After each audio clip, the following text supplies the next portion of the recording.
Hello, my name is Christopher, and you might remember me from the Oz Speedrun Marathon in 2016, where me and my brother played LEGO Star Wars The Complete Saga and beat the original trilogy in a little over 2 hours.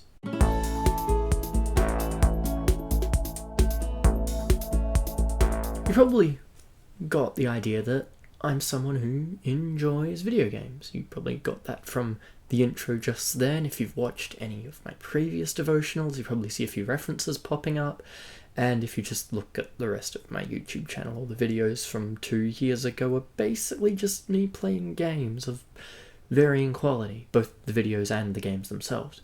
I think that now, given a lot of people are spending more time playing games, and also you had all these sermons back when I was in camps where people were saying, "Ooh, Facebook and technology is bad," while now the church is literally depending on these things to function.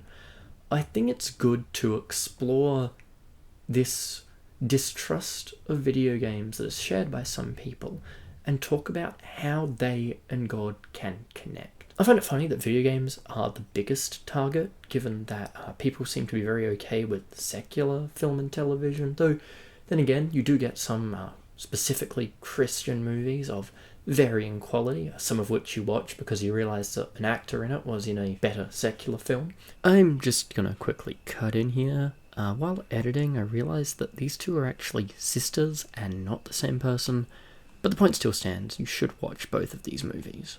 And then you get some Christian video games like Katakuchin and Zoo Race, which we just tend not to talk about unless you're in awful games done quick. People are more accepting of secular movies than they are of secular video games. And what I want us to think about is video games both as art and video games as games.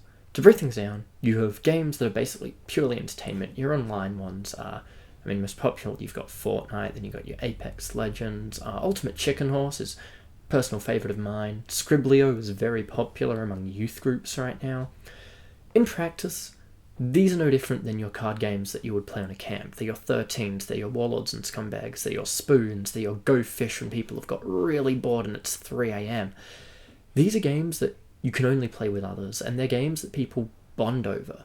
You're working either with each other or against each other, and you have to be talking to play these games, and that's the way that people bond. Realistically, multiplayer video games function the same way as board games do.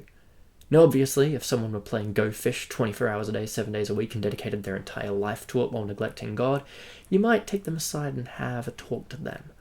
But is the problem with them or with Go Fish? In the same way is the problem with the video game or the person. If we're going to look at games as storytelling, they're basically choose-your-own-adventure films. If you look at anything by Telltale, Firewatch, Dear Esther, Who Can Forget Life is Strange, I tried to, at least with the prequel one. The point is that, like how films make us reflect on our lives, games make us reflect on our lives. What would I do if this situation was something I was faced with? Would I make the same decision I made in the virtual space? And people learn from that. People grow from that. The only thing you've got to be mindful of, and this is with any form of art, be it film, TV, games, even physical pieces of art, is what I am engaging with leading me into temptation? Is it drawing out sin that's in me that I'm struggling to deal with? Some people might struggle with aspects of some games or some TV shows or some movies and they choose not to watch it, and that's fine. Some people might be fine watching it, engaging with it and separating it from reality, in which case, that's fine too. I want to point us to Romans chapter 14 verses 1 to 4. Accept the one whose faith is weak without quarrelling over disputable matters. One person's faith allows them to eat anything, but another, whose faith is weak, eats only vegetables. The one who eats everything must not treat with contempt the one who does not, and the one who does not eat everything must not judge the one who does, for God has accepted them. Who are you to judge someone else's servant? To their own master, servants stand or fall. and they will stand, for the Lord is able to make them stand. If I'm someone who can play games, which I am, I can't then judge someone who feels like they can't play games. And in the same way, someone who feels like they can't play games can't judge someone who feels like they can play games. That's between us and God to figure out where we're at in our faith and what we feel like we can do while putting God first in our lives.